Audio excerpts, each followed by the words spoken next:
You're listening to Why We Do What We Do.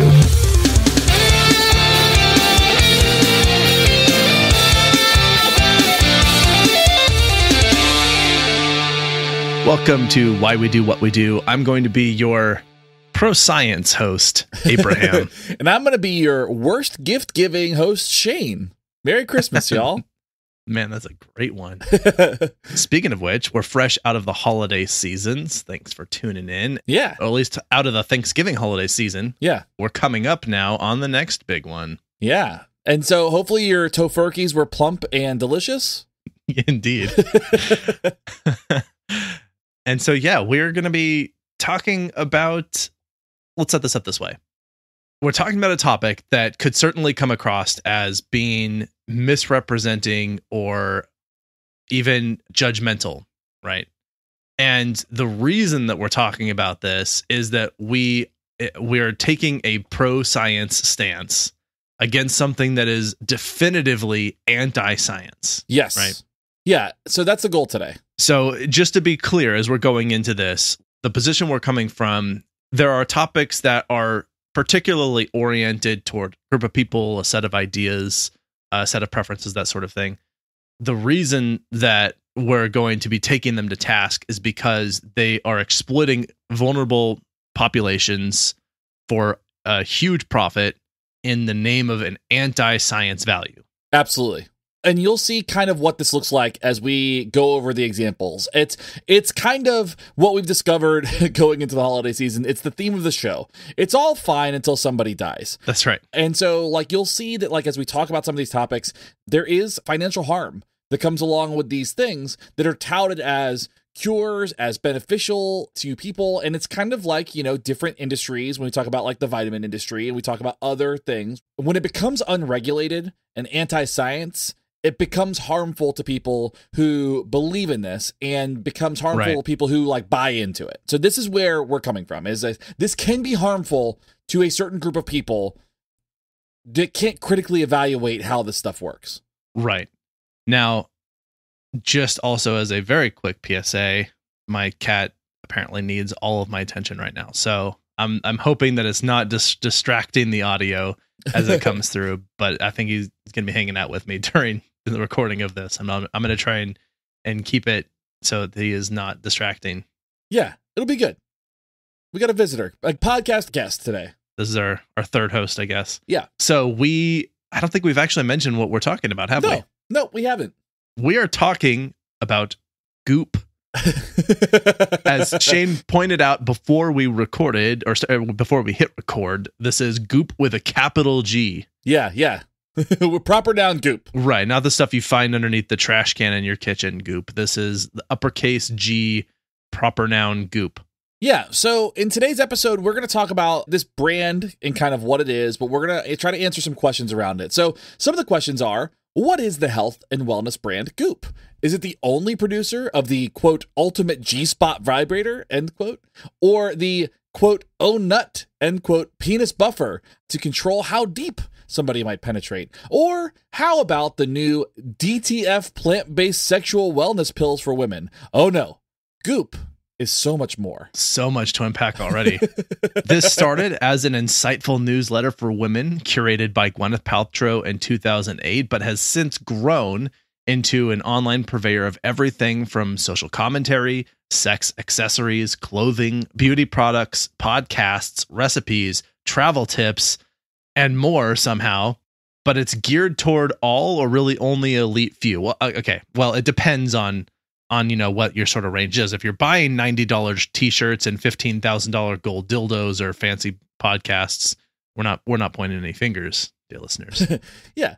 There's a demographic, it sounds like. So now Goop.com's About Goop section self-describes as, quote, we operate from a place of curiosity and non-judgment, and we start hard conversations, crack open taboos, and look for connection and resonance everywhere we can find it. We don't mind being the tip of the spear. So in short, we go first so you don't have to. Tip of the spear? First so you don't have to? That's what he said. Nice. Yeah. Nice. This is almost the standard boilerplate non-science rhetoric.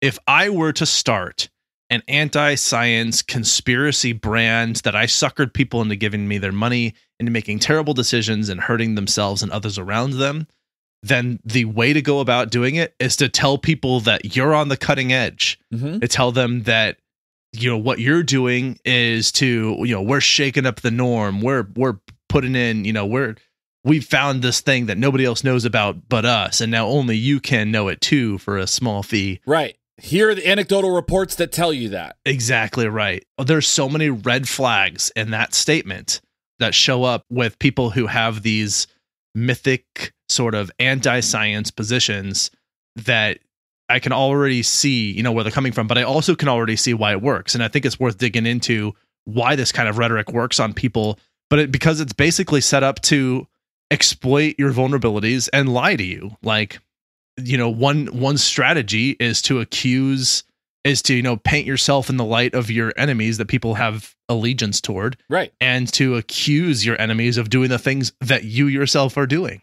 Yeah. That begs the question of where is this place of curiosity and not judgment they're talking about? And that lies in the fact that they're kind of doing what they want and not backing up what they're doing. Science itself is a place of curiosity and also non-judgment. Science is. Right? Because we're experimenting, we're exploring the world, we're trying to understand these phenomena, but they're not doing that with science. They're doing that with here's the thing that we heard, we're going to test it out, and people might like this thing, but it doesn't actually have any actual benefits. Where they crack open taboos and start hard conversations, they start looking for connections everywhere they can find it, but it's kind of one of those things where it's casting a wide net, right? They might need to call in Marianne Wilson or Professor Trelawney on this one to kind of figure out what's going on. Indeed. And so about the name, Goop, Gwyneth Paltrow business tip, apparently, that successful companies have double O's in their name. You got Facebook, Google, Yahoo, although I don't know how successful Yahoo is these days. Yeah, that's and thus, Goop. Yeah. So what do they sell, Abraham? What kinds of things does Goop sell to people who are interested in kind of just, I don't know, living a high quality life, being the tip of the spear, if you will? Right. Yeah. Cracking open taboos. Basically getting suckered into buying expensive things that do nothing. Yeah. Unfortunately, this is where we're going to talk a lot about sex stuff. Yeah. So we always try and keep this family friendly, PG, and know that that's what we're going to be talking about for the next several minutes. Yes. All right. So one of the things that they sell is the Vagina Candle. And in an interview with Seth Meyers, Paltrow claimed that while on mushrooms with a scent maker, she noticed a unique scent that she believed smelled like her nether regions, and the candle scent is quite literally named "This Smells Like My Vagina." That's the actual name of the product. Very on the nose. Can't get clearer than that. I love that you used "on the nose" in that as well. When it talks about scents. Now, the first half of this sounds awesome. Being on mushrooms with a candle maker, that sounds great. Yeah. So we're off to a good start. Yeah. But like everything else, it starts to fall apart. So. Yeah. So Paltrow claims that the candle helps fight the patriarchy and a wave of body shaming. So, okay, I hear maybe kind of I hear this idea of empowerment and all that. I understand that part of it, yeah. Right? I understand that kind of that mentality and that feeling. But The actual scent is a warm blend of geranium, cedar absolutes, damask rose, and ambrette. So does this check out? I don't know. Email us at info@wwd.podcast.com. Let us know if you have a vagina candle and tell us what you think. Now, if you want to buy one, I don't know. I would much rather you all be Patreons because this candle itself is $75. It sets you back 75 bones. Yeah. You can support us on Patreon for a lot less than that. For $1, you support us for 75 months. That's right. So to be fair, we're not going to give you anything that smells like anybody's vagina. Yeah. So if that's your bag, and I think, to your point, we're not at all concerned about the fact that there's a candle that smells like a vagina if that's what she wants to sell and if that feels empowering to people. And honestly, it probably is not really harmful in any way, depending on how it's sourced and what it's made of and all that. I think in this case, it's the price tag that is a little alarming. Yeah. Of why anything should ever cost that much money. Right. But hey, maybe you've got one and you're like, my candle needs a friend. Well, there's a sequel. They made another candle called The Smells Like My Orgasm Candle.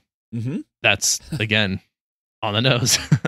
And this is described as sexy, surprising, and wildly addictive. Whoa. Yeah. Not something I would ever want a candle to be described as wildly addictive. I don't want a candle to be described as surprising. It's fire. Right, yeah. It's a thing that's on fire. I want it to be controlled.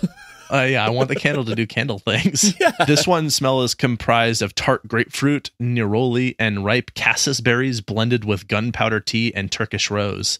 Huh. Maybe my experiences are limited in the way of the world, but it's just not what I would have expected the scents to be in a candle by that name. So then one day, in a flat over North London, there's a vagina candle that burst into flames. A woman went to light her brand new candle and described the effect as, quote, an inferno, with a flame that launched into the air unexpectedly. She claimed that it was difficult to manage, but that her and others had tossed the candle out the front door to avoid further risk. Was the story an embellishment? What is an embellishment? I don't know. This is a whole thing. This might have been a thing that happened. It might not have been. We don't know. That's how the Great Forest Fire started. Yeah. I guess to that point, they delivered on their promise of surprises. So yeah, that sounds surprising. There's that. Yeah. So again, I don't really care. Like, it sounds like I'm being judgmental because I'm making jokes about these things. The point is, like, sure, make a candle smelling like whatever you think it smells like. It's the price tag for what do you get for this thing?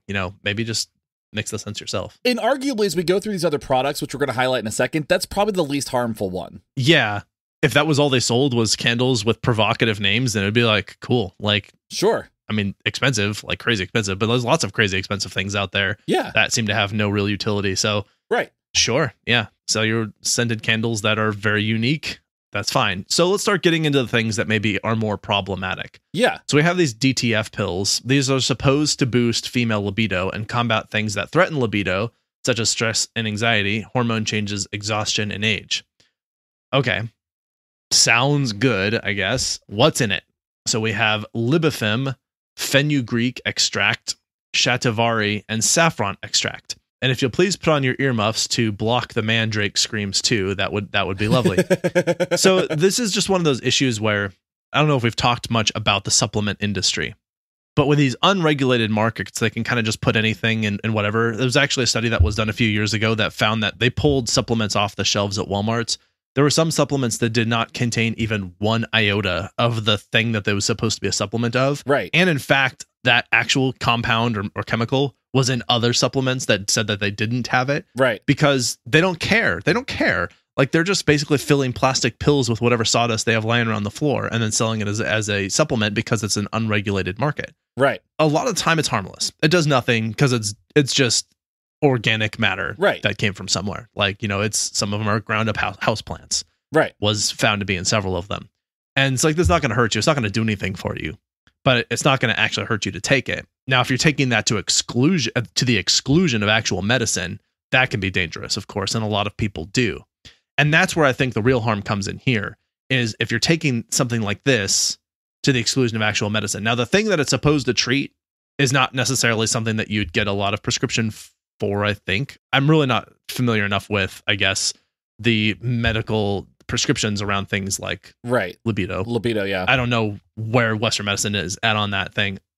I guess the other concern I have really is with these things, we don't know what they do to you. Right. Because it's never been tested. It's never been evaluated. It's never gone through the approval process. At best, it does nothing. And at worst, it could be actively harmful. And you're probably paying an enormous amount for that too. So that's just sort of, I think, the position on that.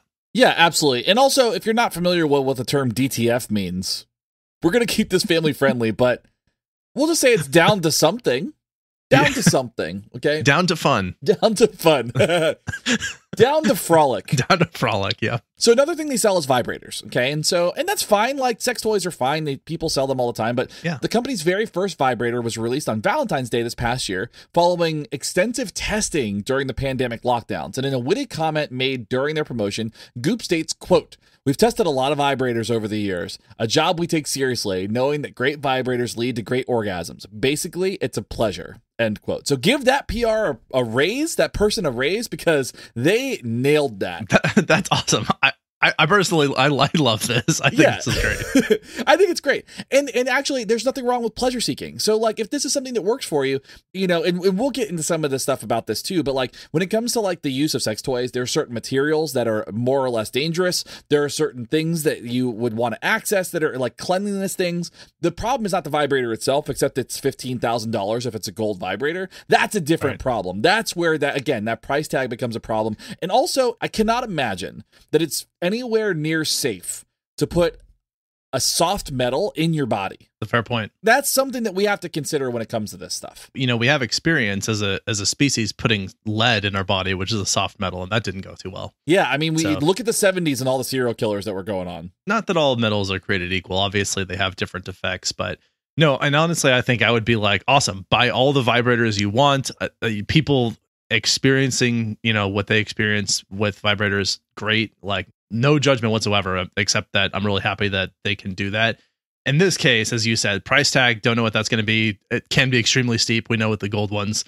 But the other thing is that you're just supporting a company that pushes an anti-science agenda. Right. So that, you know, unless there was some very specific reason to get there, I would just go somewhere else from some other reputable source to get those so that you're not supporting this. We're getting it slammed with lawsuits.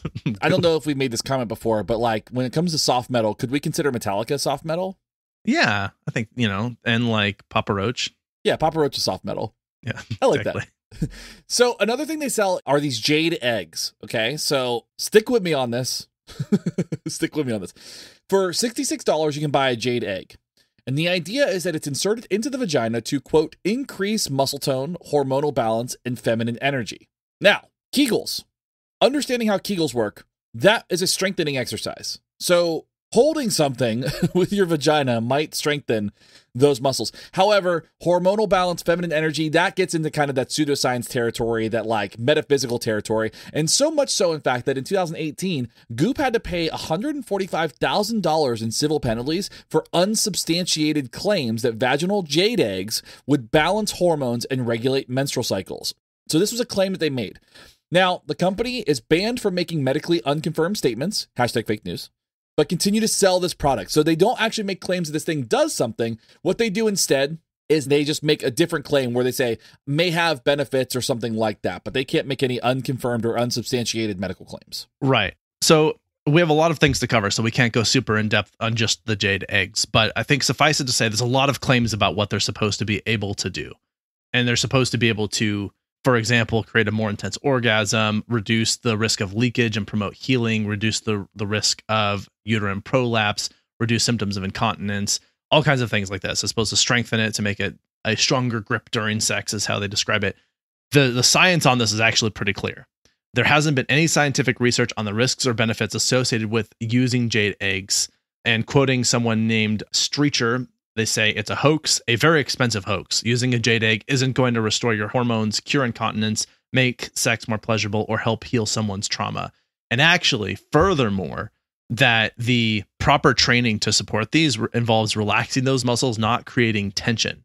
Instead, if you create this consistent tension, you can actually create constipation, pain in the pelvic region, cause muscle spasms, and lower back and abdominal pain. Yeah. So not only does it not do the things that it's arguing to do, but it's actively harmful. Right. It does the opposite. And furthermore, there is a general concern, as you were mentioning, of the hygiene involved in some of these things, that you want to be careful whenever you're putting anything in soft parts of your body, your mouth, your ear, your other holes, whatever they may be, that they need to be extremely sterile because they bring with them bacteria and other things that you don't want to just be shoving into your body. It can be very dangerous. So there's a lot of concerns with this as a general practice. And also too, like at the end of the day, you're just putting a rock in your vagina. Yeah. Or wherever you're putting it. Or wherever you're putting it. You're putting a rock in your hole. And again, it not only doesn't have any health benefits, it is actively harmful. Yeah, so absolutely. This is where I start to get angry with Goop. Yep. So another product they offer is something called Vaginal Steaming. Now, first of all, whoever is naming these products, I want this job. That's the only way I would work for Goop, is if I got to name things. because I love naming things. And this is just vaginal steaming. So this is not so much of a practice, kind of going back to the idea of like what capital G Goop does.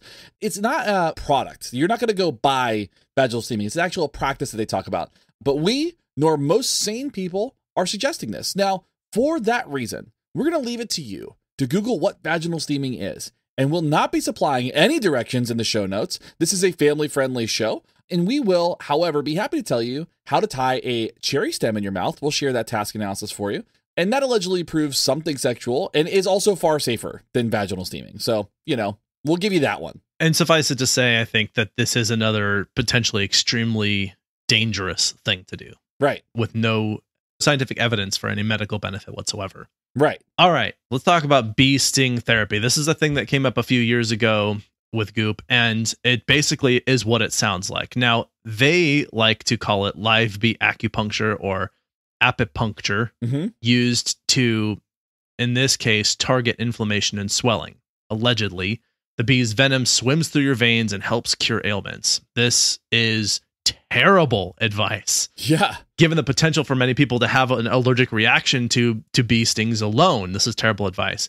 But particularly if you've never been stung, this would be a foolish way to do that experiment and find out how allergic you are, how much it feels. Right. You'd be better off watching Tom Hardy Venom movie, and you'd already be better off not watching it. Oh, I love Alan and his little digs. Yeah. Actually, that was a fun movie. I enjoyed it. I haven't seen it yet, but I heard it's good. I might even recommend it. Yeah. So yeah, I think it really, really important on this that bee stings, there's so many reasons not to do this. We already are in a crisis of dying bees that are vanishing on our planet. Bee stings does not help bees in any capacity. They don't like to sting things. They do it as a last-ditch survival effort. This is bad for people. We do not react well to their venom. That's why it works. That's why it's venom. Furthermore, acupuncture doesn't work. We've got science on this as well. It works as well if you look at the gate control theory of pain and that sort of thing.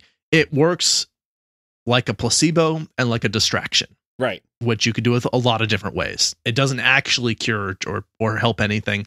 And so you're combining a lot of dangerous things with a lot of pseudoscience dangerous things to make a one big dangerous thing. Yep. And what this proposes to do, reduce swelling and inflammation. Are you kidding? That's what bee stings do. That's exactly what they do. Do you mean like if you were to get stung in places around the area that's inflamed so that those places swell up even more so that the inflamed place looks less inflamed relative to how inflamed the rest of your body is? Right. This is utter nonsense. Do not buy into it. Yeah. So there are descriptions of various diagnoses that exist in their wellness section, touching on topics such as depression, ADHD, autism even. For each section, they do well in describing the clinically accepted definitions and criterion for the diagnoses, as well as relevant symptoms. However, each page contains a laundry list of accepted and alternative treatment options, ranging from medication, environmental modifications, yoga, meditation, diets, and more. And so while some of these are empirically backed, so they're close. Like they have some things on there that are helpful, many aren't. Right. And that becomes a significant problem where they go, you could do this, but you could do this other thing that has no science. And that's where that ultimately becomes harmful. And although some of these unsupported options are on there and are probably harmless, there is enough information on there that there are people doing some wacky things and are doing things that could be not necessarily physically harmful, but financially harmful. They can be problematic for those people. It's a waste of time sometimes, most of the time when you're doing something that's not helpful. So this is where it becomes harmful when they're sharing information it's an alternative treatment that simply does not have enough backing for it. Yeah, and I mean, a lot of people are out there looking for those sort of off the cuff things that, or I guess on the fringe is maybe a better way to put it. They're out there looking for those on the fringe things that are the unsubstantiated portion. You know, they're looking for conspiracies. They're looking for the little things that speak to them that are appealing to their biases and their opinions, and they're not looking for science. So, right. Although it's certainly commendable that they didn't just completely ignore all the science, it is also problematic to push non-science things. Yep, absolutely. Particularly in things that are medical treatments and how we address and talk about and how we generally try and create support for vulnerable populations like those who have diagnoses, mental health diagnoses. That is exploitative and it is inappropriate and it is dangerous. Yep, absolutely. So let's talk a little bit about some of the criticisms that go along with this, besides our own. Yeah, say now that we've been doing that the whole time. Yeah, now that we've kind of like shared our thoughts, let's go ahead and talk about some criticisms from other places as well. Yeah, so there was the Goop Lab Netflix series. I actually haven't watched this one yet, so I'm gonna trust Alan's notes on this. Have you seen this one? I haven't seen it myself. Okay, so hopefully some of our listeners have seen this, or maybe you'll go check it out now. So they discuss alternative therapies for various physical and mental illnesses, such as energy healing.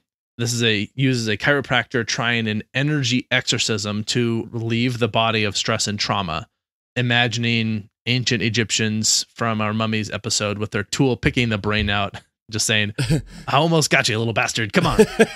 Get out of there. Get out. Now, this assumes that we exist in some kind of energy field, or we have some energy field around us, and you spent all this time getting people out of your bubble, right? We already had an energy field that's already around us, and body worker John Amaral claims focusing on a single particle can help manipulate its behavior. So, Morty, it's the particles. It's the particles, Morty. Yeah, I don't do a good Rick impression. No, I don't either, apparently. Paltrow herself practiced this technique and claimed it helped relieve her of trauma following an emergency C-section she experienced with her daughter Apple. All right. Just not going to go into that today. Yeah, that's a different thing. So they also talk about cold exposure therapy. This is supposed to help balance hormones, reduce stress, and boost the immune system by teaching breathing techniques and then jumping into ice cold lake water.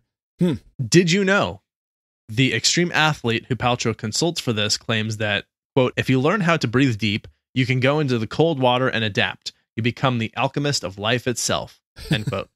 Hashtag the more you know. You know. Okay, so yeah, let's be real on this one.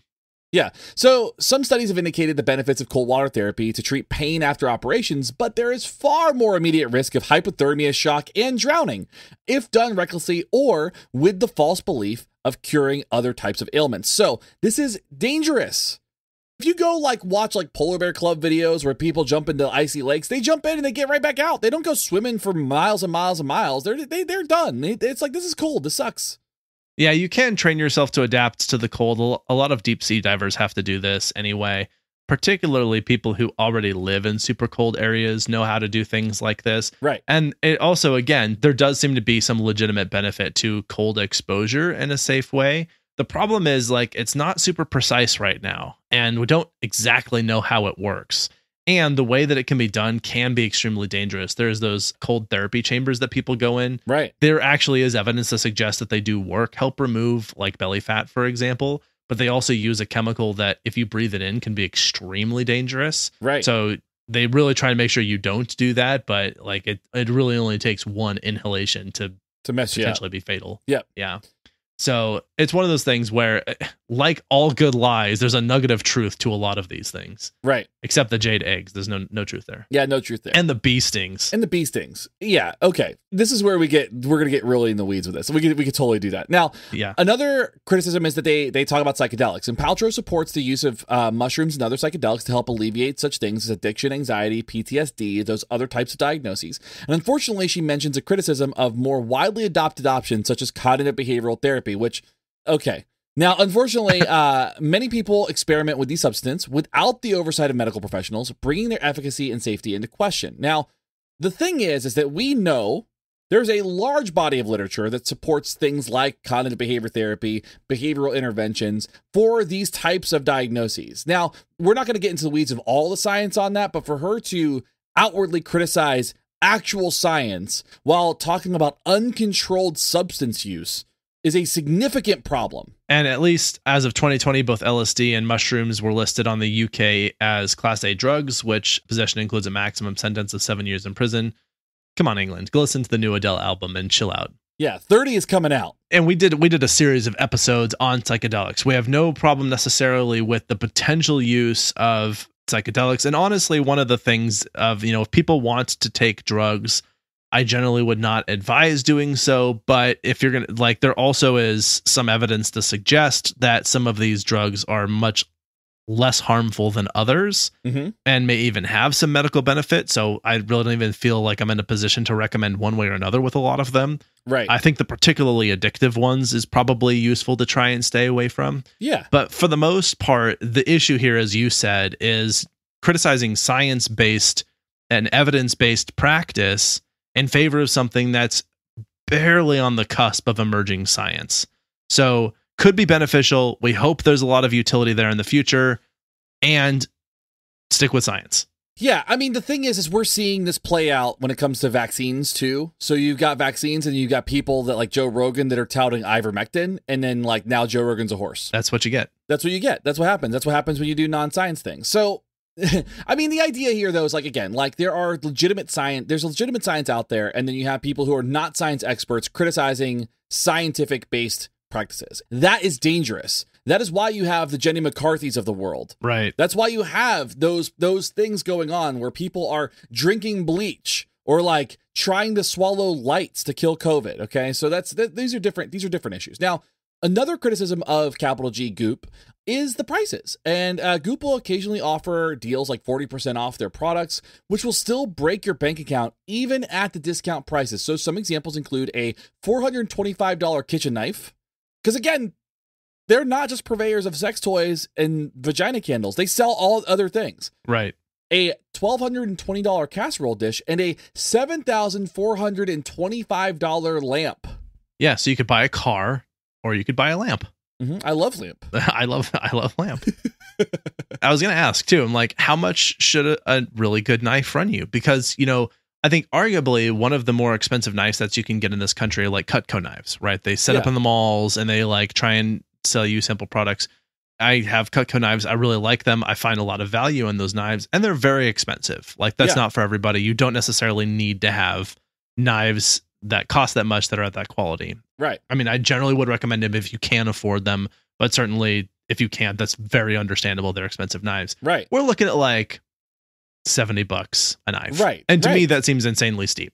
$425. Are you kidding me? Like that knife better do your taxes for you. Like if it's going to be that expensive. And to be fair, I will say, like, I have friends who are chefs that, like, I know that, like, cutlery is, like, it's like your toolkit. Like, you spend good money on a good knife. Like, and I mean, like, even Anthony Bourdain, like, in his book, will talk about, like, get a couple good knives. You don't need everything. You need enough. So, like, I understand that. But, like, you're also buying this from a place that sells vagina candles. So this is not a place that's, like, this is not expert.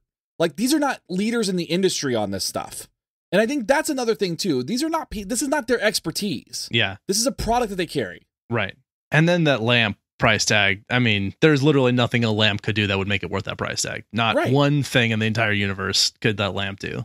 Yeah. So, no, I agree. I agree with you. The website also pushes an aspirational lifestyle. This seems to include things such as those we've already mentioned, and also a $700 plus pajama set. Yeah. Because why not? Because why not?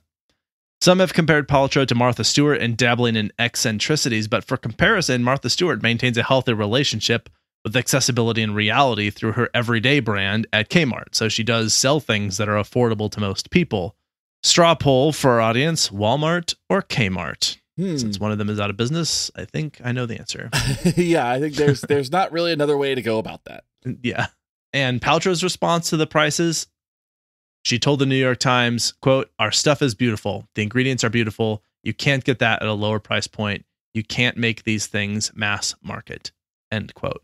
So I think essentially landing on the fact that we can charge higher prices for them, so we're gonna. Yeah, that's what it sounds like.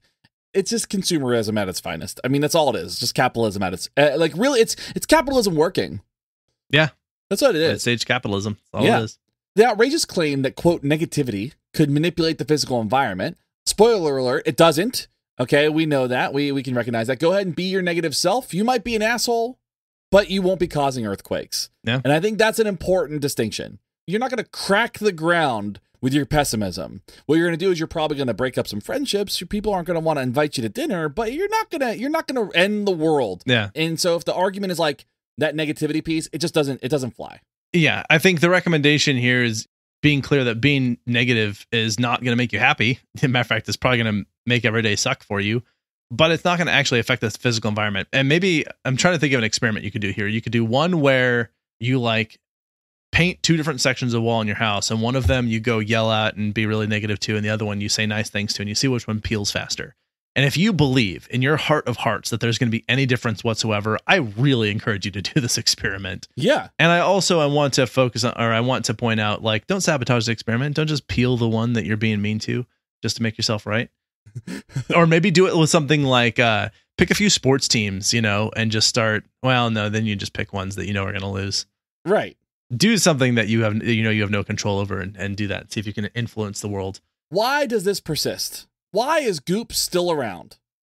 Okay, well, it's tough to say. Like, it's likely a combination of name recognition and a sleeky and sexy presentation by capital G Goop's advertising experts. I mean, it's marketing, right? The website, the blogs, the media campaigns, the designs of the product are likely meticulously planned to increase the appeal of products toward a wide audience, despite the fact that the wide audience probably can't afford it. Further, many of the products cater towards taboo parts of life that can be enhanced in private or in public if you fancy by indulging in capital G Goop products. The idea, though, is like it's an appeal to emotion. It's an appeal to an idealistic lifestyle. It's an appeal to that, like, kind of, I want to reach that pedestal. I want to get to that goalpost that I'm never going to get to, right? It feels good to be like, it's aspirational. And if it's aspirational, you're never going to achieve it. Right. And so people want that. People want to go to like that place that's at that idyllic lifestyle. So on Latana.com claims that Goop has built a, quote, cult of eccentricity and luxury around their muse and leader, end quote. And Goop seems to be very aware of its target audience and the gaps that they're trying to fill in their own lives. Whether or not these gaps are being exploited is where the controversy arises, of course. But for every vulnerable individual, you have a potential customer, and selling them unverified products and advice might seem like a violation of responsibility to the consumer, but that idea also comes with controversy. Right. So Latana.com also lists a sequence of steps which capital G Goop succeeds. So first, identify and address your target audience's concerns. Make suggestions, but don't coerce. So all you're doing is saying, hey, this might work. Nudge, nudge, wink, wink. You create a community and sprinkle in that absurd. So you've got a group of people kind of talking in an echo chamber that do this. And then you slowly integrate your own product lines. And that's why you start kind of seeing this kind of gradually increase. It started with smaller products, more affordable products, and kind of expanded now to more absurd products, as well as stuff that's kind of useful. So it's like sprinkled in with things that would work and things that are also definitely not going to work. This is not terribly different from building a cult. I mean, the cult will take a few more steps than this, but this is more or less the same playbook. Yeah. It's a manipulation tactic. Further, Goop cleverly spins any public criticism in the media as a positive light on their brand that only strengthens their impact, saying, hey, look at these naysayers.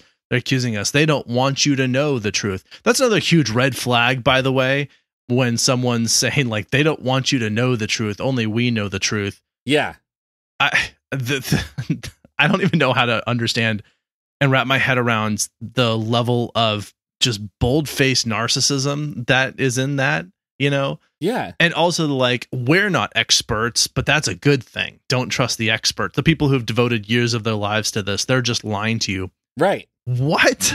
Yeah, like the hubris. How does that hubris work? that goes along with that. Yeah, hubris is even better, as better word for this. I mean, and that works. I mean, that's an effective marketing point for a lot of campaigns. And Goop is just another one. They're just in line of the people who know to exploit people who buy into that kind of rhetoric. Yeah, absolutely. So you're going to take a celebrity like Gwyneth Paltrow, okay, and all that she's accomplished in her career, paired with the environment that she came of age in. So then have her endorse and embrace a series of products that she swears by to improve her own personal well-being. You want to be like Paltrow? Buy these products and hashtag you can too. So stick this egg in the you-know-where, light this explosive candle, take a magic sex pill, and soon you'll be an Academy Award winner too. Those are not the steps to her success. Yeah. Right. That was definitely not. It went the opposite direction.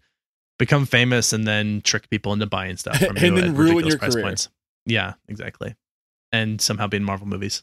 Yeah, it's a whole thing. So I don't know that there's much more to say about this. I mean, ultimately, we've come down to the idea that this is incredibly pseudoscientific. Yeah, I mean, I think one of the big main take-home points of this is the problem with Goop is its anti-science agenda. And it couches its anti-science agenda in a cult-like approach to manipulating behavior by selling you platitudes and lies. Yeah. It's by telling you, appealing to a lot of logical fallacies. It appeals to nature. This is good because it's natural. Snake venom is natural, and I'm sure that they would try and sell it, Yeah. Lava is also natural. Lava is natural. There are lots of natural things that are trying to kill you. But the fact that something is natural is not necessarily an endorsement of its quality. Right. I do get what people are trying to go is like less processed stuff. And that might be a laudable goal in some cases. Like, eating food that is less processed is generally recommended over food that's been highly processed. Right. But I think it's not a universal. Like, there's no panaceas out there. Right. So that's, I think, one of the major take-home points I have is it uses a very common playbook for manipulating vulnerable people into giving them money, into believing their lies, and pushes this anti-science agenda. Yeah, so while Goop was intended to be a source of kind of some wellness tips for women, such as healthy recipes, sex tips, beauty products, and more, it starts towing the line of offering those potentially dangerous products. And I would make the argument that they're like financially dangerous, but there's also like physically dangerous. And it tips for a variety of sensitive topics such as depression, pregnancy, autism, and sexual health that they're not qualified to make comments on. Right. That's a big part of this too. They're not experts on this. Yeah. They're not. And then they're criticizing the experts on those things. Right. So the question of who bears the responsibility for the information remains. Is it on the consumer to weed out the unsupported options, or Goop, who is a major product who can influence people to better support their claims? I would make the argument that it's probably on Goop, but we're also in a free market society where people can elect to buy into these types of products. And I think what's really important here is understanding sort of who is the one doing the lying to you on this. And so Gwyneth Paltrow was born and raised in a sea of the Hollywood elite. Perhaps her experience with a particular lifestyle led her to believe that such trends have mass appeal. Unfortunately, this is a pipe dream for most Americans and most others around the world. With great wealth comes great responsibility, as Spider-Man might say. Yeah, I think that's exactly what he said. Notoriously wealthy Spider-Man. Yeah. Yeah. And those who are less fortunate are always looking for ways to better their quality of life. That's just a given, right? Right. And we want people to be able to better their lives. And to that end, we must ask ourselves, does true happiness lay in an affordable price of eggs or a jade egg you stick down yonder? For the love of God, somebody do this for their dissertation. I mean, and this is what's wild to me, is there are people who are not experts telling you trust, like their only motivation is to take your money. That's it. Yeah. They don't actually care about your well-being. All they want is to take your money. And they're telling you, don't trust the experts, trust me. I mean, this is swindler con man from the 1800s 101 that nothing has changed. Right. There have been people in history, for example, who went in and they're like, I know how to find gold for you in them there hills. I'm going to consult my magic rocks. Yeah. And then they would be like, cool, I'm going to pay you all this money to consult your magic rocks and find me that gold. They didn't know where gold was. Right. But, they come in, they tell you like, don't listen to those experts. Don't listen to those prospectors. They don't know what they're doing. Listen to me. I got magic rocks. Okay. Right. Like, give me your money. And then some people feel like it's righteous to believe that person. I'm like, that's all the con person wants. It's like, yeah, it's righteous to believe me. Give me all your money. Oh my God. But this is modern day hair growing tonic. This is modern day, all those things that you used to see like elixirs and salves for, and that people would like go around and like step right up and get your da da da da. Like this is the same kind of shit. Like it's just you're talking about it in a modern time where there's websites and there's marketing and there's science behind how they package this stuff, but not what they're packaging. Right. And maybe we should have oriented this, more toward how that actual marketing works. And maybe we save that for an episode down the road. But, it probably was worth really just digging in on like, what are they doing in this organization? And then maybe we need a Goop 2 episode. Goop 2 Electric Boogaloo. Yeah, Goop 2 got the double O's in there. And in that capacity, we can continue to highlight, because this is not endemic to Goop by itself. This is a very long practice of conning people. Absolutely. That is going on and, recently became a political thing. Yeah. Where now politicians can con people. And that's just a thing that we've accepted as being the reality we live in now. Yep. So, and that's how you get Ted Cruz's. Yep. That's how you get Ted Cruz's. And Joe Manchin's. The worst. The worst. So anyway, that's sort of where things are at. I hope that we didn't incur a lawsuit on ourselves, but it's worth it. It's worth it. I think at the end of the day, the point is we push a pro-science agenda. We're in favor of evidence-based, science-based practices and medicine. And so anything that somebody does that pushes science and evidence, we're going to support. Anything that pushes anti-science and non-evidence-based procedures, we're going to bring to task. We're going to call them out for that. Absolutely. We need to wrap this up. Let's do some recommendations. All right.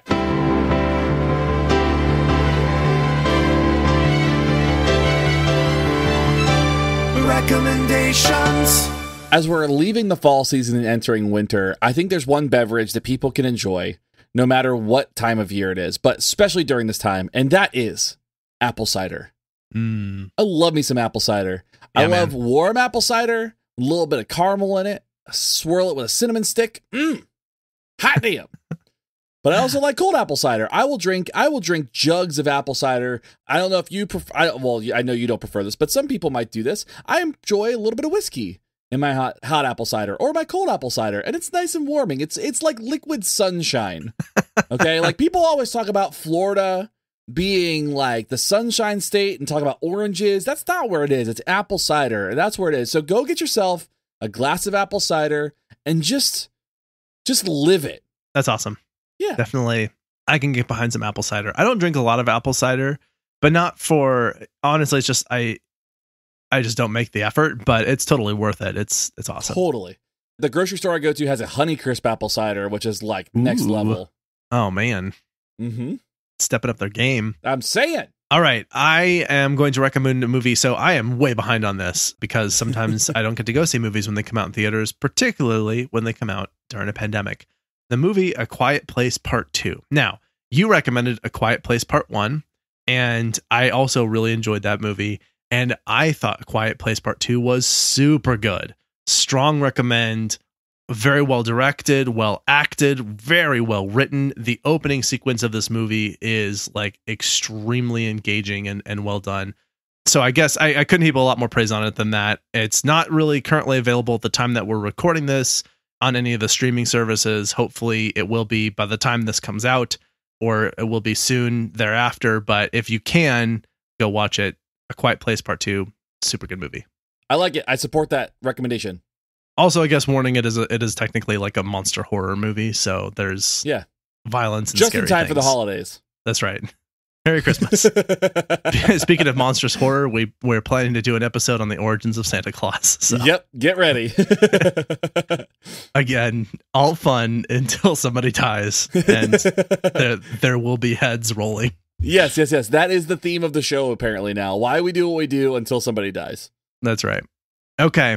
Hey, you have anything else? Nope, that's it. All right, perfect. I'm tired of talking about Goop. Well, yes.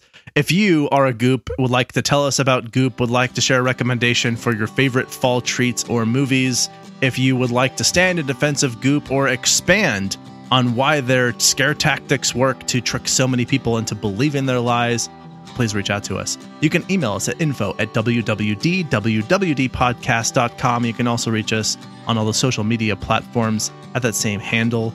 If you just want to say hi, just reach out to us. That's totally cool too. We really like hearing from people. I want to say thank you for the people who helped make this happen. That is Amanda, Justin, Justine, Layla, Megan, Mike M, Mike T, and Shauna. These are people who have joined us on Patreon. They get bonus content. They get episodes early. They get notes. They get videos of us recording, all kinds of fun stuff. So if you wanted to join that, if you like what you're listening to and you would like to help support us and you'd like to get some bonus stuff, do consider signing up for as little as $1 a month. And then there are various levels at which you can join that come with additional benefits. Mm-hmm. Otherwise, if you don't want to support us financially because you don't want to or you can't, but you would like to support us in some way, always telling a friend, leaving us a rating and review are ways that you can do that. I would like to say thank you, Shane, for recording with me today. Always. Thank you for recording with me. Yes. Thank you, listeners, for joining us on this journey through Goop. Thank you so much to our team who helps make this happen. Justin Greenhouse, Amber, Britt, Shane, Selena, Kyle, and Alan. Particularly, Alan is the one who helped us put the notes together for today's episode. So thank you for your awesome writing. And I think that's all I have. This is Abraham. And this is Shane. We're out. See ya. You've been listening to Why We Do What We Do. Why We Do What We Do is supported in part by our amazing patrons. Thank you. If you like what you heard, consider becoming a patron by heading to patreon.com/WWDWWD podcast. You can also rate and review us wherever you get your podcast, or share this episode with your friends. If you have any comments or questions, we'd love to hear from you. Find us at WWDWWD podcast on your favorite social media platforms. You can learn more about this and other episodes by going to www.wwdpodcast.com. There, you'll find links as well as detailed and shareable show notes. Why We Do What We Do is researched and produced by Abraham, Ryan O, Shane, and Miranda. Artwork and logo design by Andrew Pollock at nogdesigns.com. Video and production assistance from Tyler Brasier with music courtesy of Justin Greenhouse. Thanks for listening, and we hope you have an awesome day.